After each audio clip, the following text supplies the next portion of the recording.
Hey guys, good morning. তো আজ সকাল সকাল চলে আসলাম আমরা গাজালডুবাতে। আর আজকে ওয়েদারটাও ভীষণ সুন্দর ছিল। আর আপনারা তো সবাই জানেন যে আমাদের বাড়ি থেকে গাজালডুবা অনেকটাই কাছে, তাই আমি অন্তত মাসে 4 বার হলেও ঘুরতে আসি। আর এই ব্রিজটা হচ্ছে গাজালডুবার সবচেয়ে ফেমাস ব্রিজ, আপনারা সবাই জানেন, অনেকেই জানে যে কত সুন্দর এই ব্রিজটা দেখতে। তো আমার ভীষণ সুন্দর পছন্দের একটা জায়গা আর কি। তো দেখুন, মনে হচ্ছে কি ওয়েদারটা জাস্ট সমুদ্র ফিল হচ্ছে আর কি। তো মনে হচ্ছে গান গাইতে ইচ্ছা করছে, বাট কী করবো, যাওয়ার পথে আমাদের গাড়িটা একবারে পাংচার হয়ে লিক হয়ে যায়। তো তারপরে আমরা গ্যারেজে গিয়ে গাড়ি ঠিক করাচ্ছি। হ্যালো চন্দন, হ্যালো ব্রো। তো গাইস, তারপরে আমরা রওনা দিলাম সেই গাজালডোবা যাওয়ার পথে। তারপরে আমরা অনেকটা দূর এসে চলে আসলাম পারমুন্ডার কাছাকাছি। তো আপনারা সবাই জানেন যে পারমুন্ডা কতটা একটা সুন্দর জায়গা। এখানে অনেকেই শিলিগুড়ি থেকেও অনেক মানুষজন আসে, আর অনেকেই এসে এখানে স্নান করে। আর স্নান করে এসে অনেকেরই এখানে বিপদ হয়, তাই আমি সবাইকে সাজেস্ট করবো আপনারা কেউ এখানে স্নান করবেন না। জানি এখানে স্নান করে খুব মজা হয়, বাট কোনো উপায় নেই। তো গাইস, আমরা এখন চলে যাচ্ছি এখান থেকে পুরোপুরি নিপানিয়া। আগে প্রথমে যাব, নিপানিয়া থেকে যাওয়ার পরে আমরা চলে যাবো গাজালডোবা ব্রিজে। তো এই চা বাগানটা ভীষণ সুন্দর, ঠিক আছে। এখানে আমাদের সব ফ্রেন্ড সার্কেলরা রয়েছে। আপনারা দেখুন, দুধারে চা বাগান, মাঝখানটা কত সুন্দর একটা পরিবেশ। আর এই জঙ্গলটা তো জাস্ট অসাধারণ ছিল তখন, কী বলবো আর, সত্যি। আর পিছনে রয়েছে, এই যে দেখতে পাচ্ছেন, পিছনে আছে হিরোগুলো, আমাদের পাড়া হিরো। আর সামনে অনেক কয়েকটা ছেলে আছে, ওরাও যাচ্ছে নিপানিয়াতে। আমরাও আজকে যাচ্ছি। আমি লাইফের ফার্স্ট আজকে নিপানিয়া হাটে আসলাম।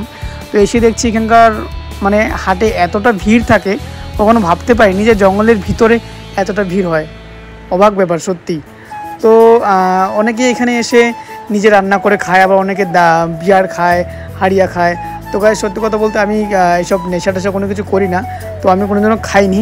তো আজকে ভাবছি একটু খাবো আর কি, একটু খাবো, যেহেতু টেনশনে রয়েছে কিছুটা, তাই খাবো। বাট দেখা যাক কী করা যায়।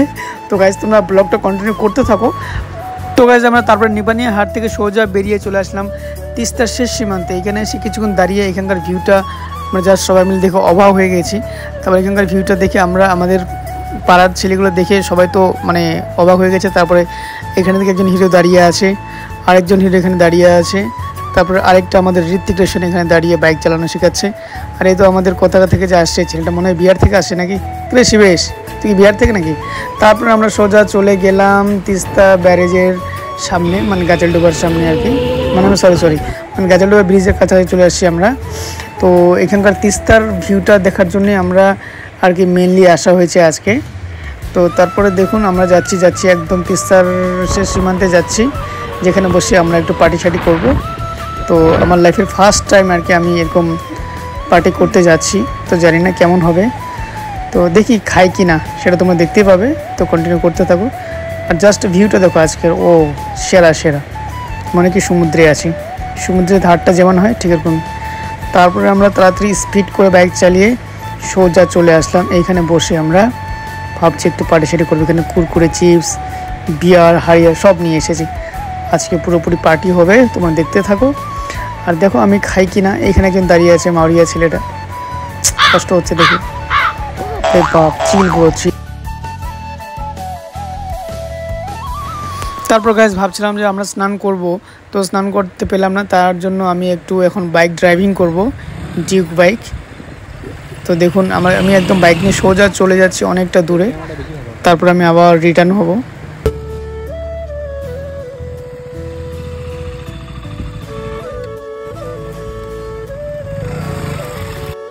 তো গাইস, তারপর আমরা সোজা রওনা দিলাম বাড়ি যাওয়ার পথে। তো বাড়ি যাওয়ার পথে গাজালডোবা ব্রিজটা আবার আমাদের সামনে এসেছে। এত সুন্দর একটা ব্রিজ না দেখে থাকতেই পারছি না। তারপর গাইস, আমরা যেতে যেতে চলে আসলাম অনেকটাই আমবাড়ির কাছাকাছি এসে লাইন ক্রসিংয়ের জন্য, ট্রেন ক্রসিং হবে, তাই আমরা দাঁড়িয়ে আছি। আর আজকের দিনটা সত্যি ভীষণ ভালো ছিল, কারণ আজকে খুব এনজয় হয়েছে আমাদের। আর সত্যি আজকের দিনটা ভোলার মতো নয়। তারপর এখানে দেখতে পাচ্ছেন ছেলেফেলেগুলো। আর এই যে ট্রেনের জন্য এখনও দাঁড়িয়ে আছি, বাট ট্রেন এখনও আসছে না। কত দূরে যে ট্রেন আছে ভগবানই জানে। তারপরে গাইজ, আমরা এখান থেকে সোজা চলে আসলাম ক্যানালের সাইডে একটা চায়ের দোকান রয়েছে, চা খাওয়ার জন্য মাটির কাপে। তো আমি তো চা ভালোবাসি, আপনারা সবাই জানেন, বাট আমি জানি না আপনারা অনেকে জানেন কি না, বাট আমি ভালোবাসি, যেহেতু আমার মা চা খেতে ভালোবাসে তাই। আর এখন খাচ্ছি আমি কুরকুরে খাওয়ার পরে। তো আমি তারপরে বসে আছি কখন চা নিয়ে আসবে। এখন চলে আসলো চা। তো আমাদের 4 কাপ চা রেডি আছে এখানে। আর গাইজ, এখানকার চাটা কিন্তু খুবই টেস্টি হয়, কারণ এখানে আমি অনেকবার চা খেয়েছি, তাই আবারও ভাবছি আজকে চা খাবো, তাই আসলাম এখানে। 5 কাপ চা, সরি গাইজ, আমি তখন 4 কাপ বলেছিলাম। তো সেটা কোনো ব্যাপার না। তো তারপরে আমরা চা খাওয়ার পরে চলো খাবো ম্যাগি। ম্যাগি তো ভীষণ টেস্টি এখানকার। তো গাইস তারপরে আমরা ম্যাগি খাচ্ছি, জানো তো ম্যাগি কতটা টেস্টি এখানকার। না অনেকেই জানে না, বাট আমরা অনেকবার খেয়েছি এখানে। তারপর ম্যাগি খাওয়ার পরে আমরা এবার সোজাসুজি একদম বাড়ি চলে যাচ্ছি। আর এই ডিউক ব্যাগটা আমাকে কিন্তু ভালোই বানিয়েছে, তাই না? অনেকে কমেন্টস করেছে দারুণ বানিয়েছে। বাট তো গাইস তোমাদের সকলকে অনেক অনেক ধন্যবাদ। Thanks for watching this video. এইভাবে আমাকে তোমরা সাপোর্ট করতে থাকো। আর দেখা হচ্ছে নেক্সট ব্লগে। তো লেটস গো গাইস।